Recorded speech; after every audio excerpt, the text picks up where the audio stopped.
আপুরা রমজান মাসে একটা পাঞ্জাবি গিফট করলে কিন্তু 70টা পাঞ্জাবি সওয়াব পাইবেন, বুঝছেন?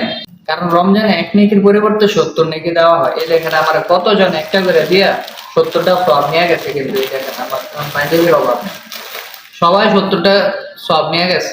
আপনিও যদি এই সওয়াবের ভাগিদার হইতে চান, আপনি আমার একটা পাঞ্জাবি দেন আপু প্লিজ। হ্যাঁ, এই সুযোগ আর পাইবেন না। কত কি করছেন, টিকটক টিকটক করে কত গুণা কামাইছেন, এখন একটা পাঞ্জাবি গিফট করে অন্তত সওয়াবটা নেন, ভালো হইব। আর এমনি তো 11 তারিখে আমার বার্থডে, এও ছিল যে যা পারেন ভিক্ষা করতে, মানে একটা পাঞ্জাবি দেন সামনে ঈদ, এটি কিন্তু আমার দিতে আবার লয়ে যাব, সব শেষ তো। এখন এটাই সুযোগ আপু, একটা যদি দেন 70টা সওয়াব পাইবেন, আর দুইটা দিলে 140টা সওয়াব পাইবেন। কারণ আপনাকে যেটা ইচ্ছা, তবে একটা দেন, এই সুযোগ হাতছাড়া করেন না, আর পাইবেন না এই সুযোগ, বুঝছেন? সামনে বাঁচেন নাকি মরে যান গা, কত টিকটক টিকটক করে গুণা কামাইছেন, মানে একটু সওয়াব কামানোর সুযোগ দিলাম, একটা পাঞ্জাবি দেন, একটা।